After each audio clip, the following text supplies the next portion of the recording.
Strengthening Faith 65. I read a news article a while ago, which I wanted to briefly discuss.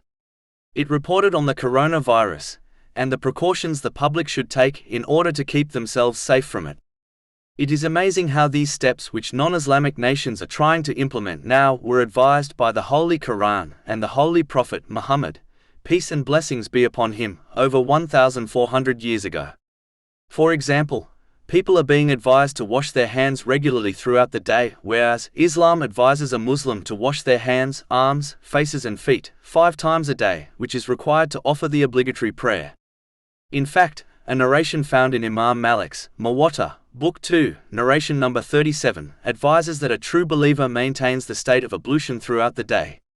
Meaning, they not only wash these parts of the body for the 5 obligatory prayers, but do so every time they use the toilet in order to remain in ablution throughout the day.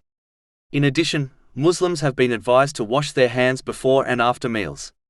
This has been indicated in a narration found in Sunan an-Nasai, number 258. They have been advised to wash their hands before going to bed, and after waking up from sleep. This has been advised in narrations found in Sunan ibn Majah, numbers 3297 and 394. Put simply, people have been advised to maintain good hygiene, and Islam has declared cleanliness to be half of faith in a narration found in Sahih Muslim, number 223. In addition, people have been advised to avoid going out in public unnecessarily, which has been advised by Islam so long ago, as it often leads to vain and sinful things. In fact, this is an element of salvation according to a narration found in Jami'a at-Tirmidhi, number 2406. People have been warned not to unnecessarily socialize with others. Islam has encompassed this teaching by declaring one should either speak good or remain silent, in a narration found in Sunan ibn Majah, number 3971, which indicates limiting socializing with others.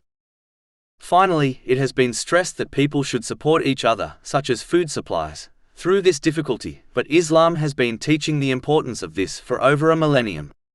For example, a narration found in Sunan Abu Dawud, number 4893, advises that Allah, the Exalted, will aid the one who supports others. To conclude, Muslims should implement these teachings in order to show the true face of Islam to the world.